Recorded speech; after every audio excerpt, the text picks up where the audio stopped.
Hello, my name is Ben. And I'm Paul. And we are the hosts of the Too Vague podcast this week. We have a question from our audience. Are you excited? This question is a segment that we usually take questions on the show. If you send it in and let me know what you have as a question and you are my aunt, we will answer it on a segment we call Questions from My Aunt. No uncles allowed. No uncles. It's an uncle-free zone here at the Too Vague podcast. Only aunts. And maybe arachnids. I don't know. We'll figure it out. So let's give old Norah let's give Norah a call. Maybe I shouldn't call her old. Yeah. Sound good, Paul? Sounds awesome. Let's do this. All right. Excellent. Just a moment. The question you had for Paul about space. Is the universe infinite or finite? That is the question. Very good question. I And have no idea. So we can have we can have a quick discussion about that. So what I'm going to do is say, if you listen to the show and you have a question, you can go ahead and notify me on various social media platforms or maybe by phone call. But you have to be my aunt. Maybe you ought to expand that horizon. To what? So anybody can ask a question. I don't think anyone has any questions. Quite honestly, I still think that you're the only one who listens to the show. Well, that's not true. Well, all the baristas do. All the baristas. The barista. it's a very barista / aunt centric podcast. Yeah. Have you ever worked at a coffee shop? No. Have you ever had a desire to work at a coffee shop? God, no. No. You're not recording this, are you? I don't care. I just wonder. Yes, I was a waitress once when I was desperate, when I had quit my job, and Stan, my husband, quit his job the same day. Thank you. I tried being a waitress. 3 hours, I was fired. Oh, wow. I don't wait on people. You just kind of like... Wasn't Grandma's sister? Fantastic waitress. Yeah, Aunt Pat. Yeah. Yeah. I don't know what she is to us. She's our... I'm sorry? Great aunt. Great aunt. Okay.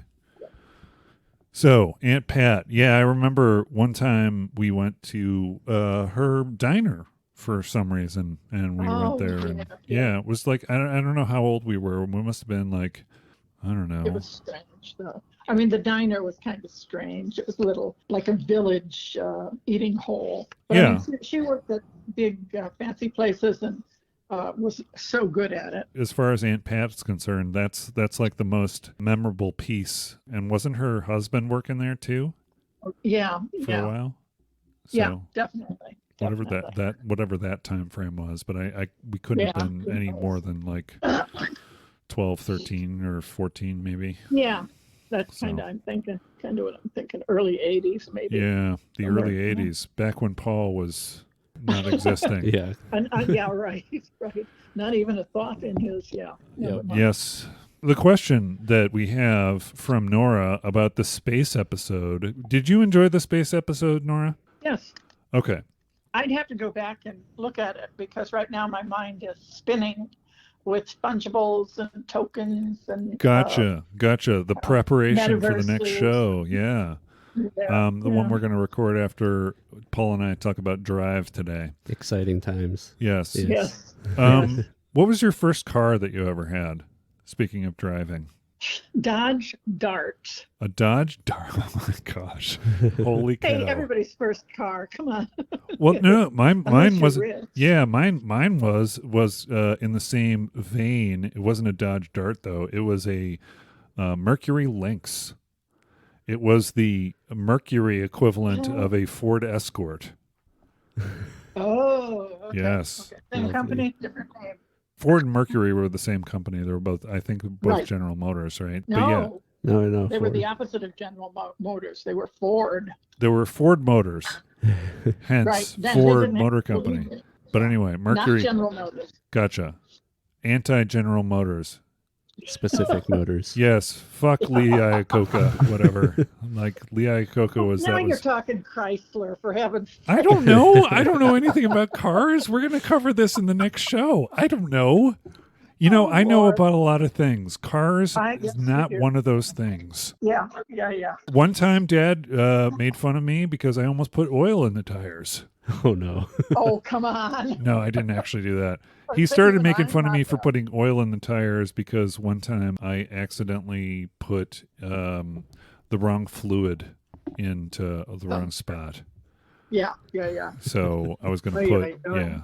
I almost did. I checked Yeah, first, but yeah. then he made fun of me. So the question about space that you had, do you want to say it or should I say it?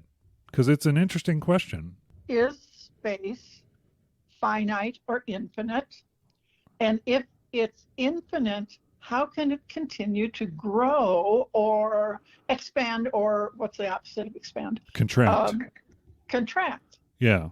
which I understand it does. Paul and I were talking about this earlier when we were prepping for the show. By definition, if it has here's the thing. I don't think anything in this universe is infinite. And the reason is because one of the things that you said there was like, Yep. if the universe is expanding or contracting, that means it's in a container. That means it's finite.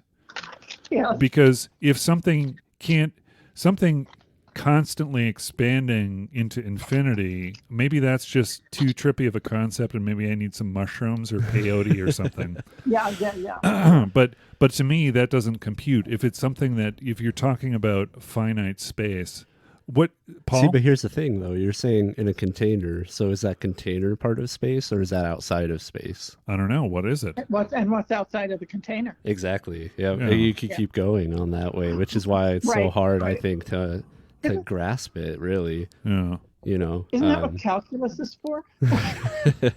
Well, isn't that like as things are approaching infinity, right? Right. So that is still sort of like, you know, it's a direction it's going. It's approaching an infinite number. It's still a Google is still. Yeah, see, Yeah. that's my thing though, is like, what is it approaching? Well, How can it, what's Yeah. it expanding into? Nothingness? Like, It's one of those. it's hard to understand for sure. Yes. so what happened? Okay, so even time. Here's the other thing. I was trying to think of Okay. things that could be infinite, and I was thinking, well, time, right? Because time is goes on and on and on. But if you Well, talk about the yeah. start of the universe as the Big Bang, Right. if it has a start point, it's got to have an ending point. So that's not infinite, Right. or is it? Well, it depends on your view of it. I think. Or definition of infinity? No, I think infinity has one definition, and it's infinite. So it doesn't have one definition as anyway. Let's not go there. But Hey, we'll do that for my next show. yes, when we talk about our favorite lunchtime snack, Fungibles. Oh yeah, Fungibles. I was going to go out and get a little bag of Fungibles to eat while we were okay. Would that be meta? I don't know. That's not meta. I don't know what meta is. But anyway, so Not unless I they own buy Facebook, an right? imaginary one out in the, with my imaginary money. yeah, Paul just said they own Facebook, Meta. Oh, Or they are yeah, Facebook, yeah. I guess. They Yeah. are Facebook. Yeah, they're now Meta. Well, Right. Mark Zuckerberg is trying to be Did the meta, I think. Did you say Mark or did you say Marcus? Mark. Okay, because I think it would be a big power move if we just start calling him Marcus. Marcus. That's true. I just think everyone just needs to start calling. Well, Marcus said. Well, Yeah, Marcus yeah. this. Or So, just some variation of his name. Yeah. Mike Zuckerberg. yes, Max Zuckerberg. Mark said. It's I don't know. Mark. Sure, Max, thanks. Thanks. Yeah, exactly. That's also a power move too. Yeah. Just Yep. people have done that to try and get into someone's head, which is why when Oh, yeah. people use my incorrect name at the coffee shop, I don't care too much. I make a little bit of a fake big deal about calling me Ed instead of Ben, but it's not that big of a deal at the end of the day. Yeah. Well, in truth, it is your name. Yeah, but it wasn't what I was called. You called me Benjamin my entire life. My family called me Benjamin my entire life. I don't think you ever called me Edward. No. No. Nope. Only the government knows me as Edward. Well, I know you as Edward, but yeah. But anyway, okay, so infinity and finite. The whole question about that. Where does that stem from? Is that what you think of when you think of space, or was that just something? It was a universe sort of question. It was one of those more philosophical things. Philosophical-ish. Yeah. But I've thought about it for a long time. Right. When I was a little kid, when I used to listen to the little radio, the big radio, and think little people were in it. This is a long time ago, really long time ago, no TV. But anyway, when I first heard about the universe, I imagined it in a shoebox. Okay. A giant shoebox. Right. But that kind of thing. Right. Definitely contained. A container, yeah. Okay. Yeah. Huh. So I've been curious about it. Paul? As soon as I learned it was supposedly infinite, but then back and forth, like coffee's good for you, coffee's bad for you, coffee's good for you. Right. Is there any Paul? Is there any space evidence or any kind of space evidence? Is there any kind of any research on exploring what is space, and is it infinite or is it finite? Well, I know part of it's like you can look at the red shift or blue shift of stars. Okay. And does that hopefully I won't get this backwards, but I think if they're red, that means it's like coming towards us relatively, and if it's blue, it's moving away from us. So going off of that, you can kind of see that overall most stars and galaxies are actually shifting away from us. Okay, but some of them are coming towards us too. I suppose, yeah. They do exist, but for the most part, it seems like everything is, for the most part, spreading out. Obviously, Andromeda's coming towards us. There are some that are, but... He knows a lot more than I do. Yeah, I didn't know that either. The red shift, blue shift. Yeah, I wish I remembered more of that kind of stuff, but there is like evidence in that regard that it seems like the majority of what we can observe is expanding, which is where they get that, like it's growing into infinity or whatever. Yeah. So you say the majority is expanding, which means that there are some things that are contracting. So what is that? Does that determine what the shape of this container of the universe is, or is it? I'm trying to think of this. Well, I think if you think of it like if there was like a little, I guess, ball or orb or something that had a bunch of little like ping pong balls shooting around in it. Okay. The orb itself could still be growing and expanding, and some of the balls will still be like moving towards each other.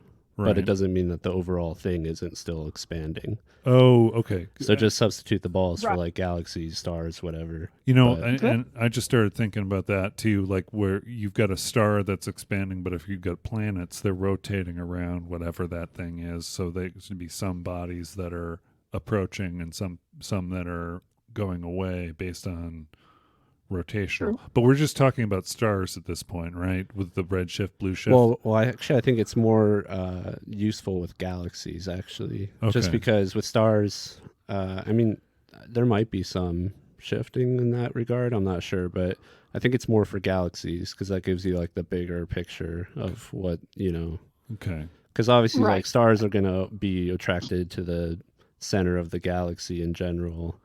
But why is that? Well, that's where the most mass is in the galaxy. Most of it's right in the center. Usually either like a black hole or a supermassive black hole is expected to be at the center. We don't know 100% for sure, but theoretically. Norah, did you study anything about astronomy or any of that in college? No, not in college. No. My dad knew a lot about it and tried to teach us. Tom, your uncle, my brother, took to it. Right. He knows a lot Yeah. I'm, it's like, geez, I wish I had listened to my dad for about so many things. Right. That could describe all of us. There's certain things Yeah. selectively. It's like, I wish I would have listened to that, or Sure. Yeah. gotten more interested in this thing based on what they were trying to teach. But Yeah. very Yeah. interesting stuff. So Yes, it is. yeah, no drugs necessary to blow your mind. Definitely not. Just think That's about the that. truth. That's the truth. It is mind-boggling. Yep. Yeah. Yeah, it really is. What are there some other mind-boggling questions that don't have to do with space that you think about that are philosophical, like that, Nora? Well, yeah, I'm sure, but I don't know offhand. I can't think of any. No. Well, Metaverse. The metaverse, Oh, okay. definitely finite. Well, doesn't that depend on whether the universe is finite? Oh, Jesus Christ. You can still have See, finite. that's- Okay, so that's the thing too, right? Just because something like, the life of a person, that's finite. But just because it's in an infinite universe doesn't make it infinite, right? Sure. Oh, true. Right. Very So true. so I would think that by definition, a metaverse is going to be finite because it's defined by See, that's us. interesting though with the metaverse, because it could be like, say, a certain size, right?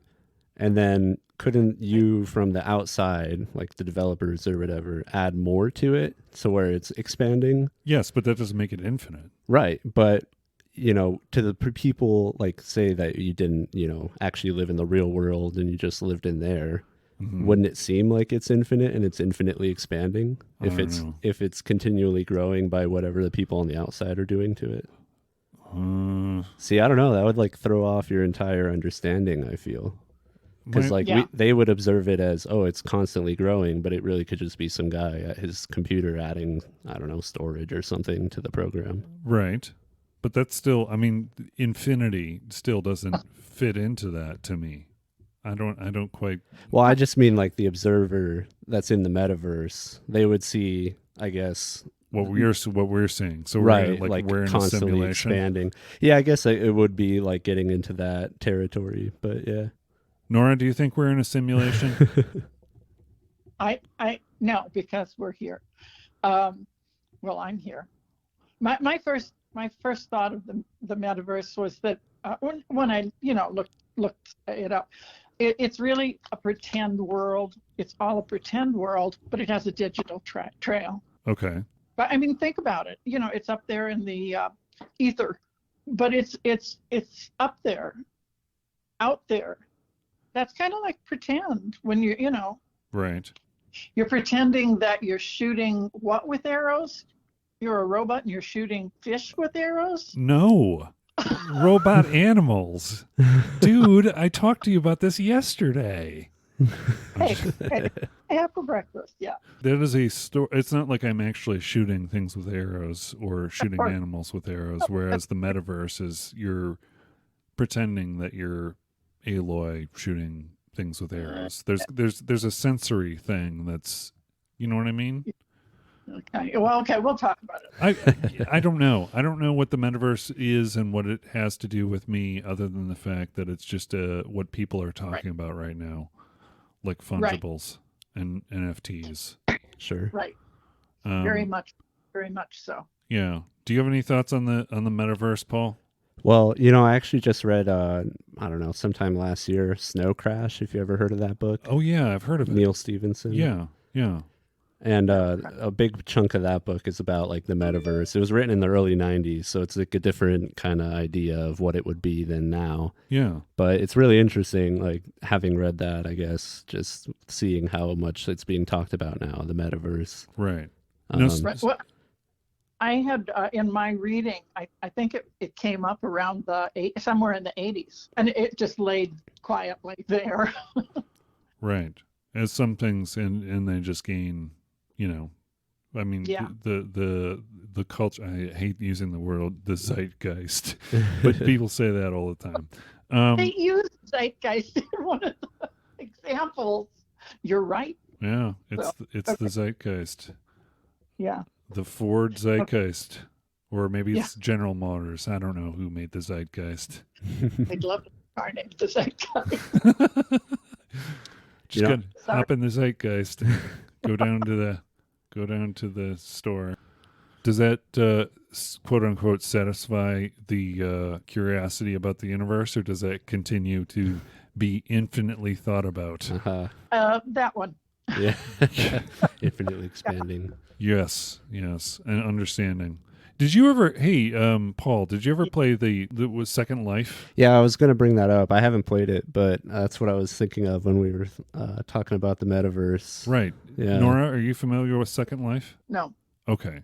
Second Life, and I don't know when it. It was like 2000s, wasn't it? Yeah, it was the 2000s. early middle 2000s, where Second Life was you could create a character and be that character in your universe. So if you wanted to be Okay. a little girl, you could create that story that you're a little girl living in this universe, and that was. Okay.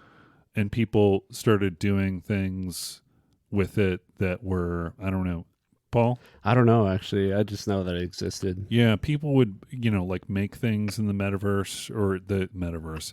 In Second Life, they could sell like, whatever clothing, things like this. You pretty much just could create your own little, Second Life. Exactly. Your own Second Life, your own storyline, whatever you want, your fantasies. And I think, isn't that where the metaverse may be going? No, that's how I see it. Yeah, and they talk about like that in the book as well in Snow Crash. It's kind of this alternate reality where you kind of plug in, so to speak, and then you can go down to a virtual cafe or to a park or whatever, and you could either be a 10-foot high monster or I don't know, whatever you want your character to be.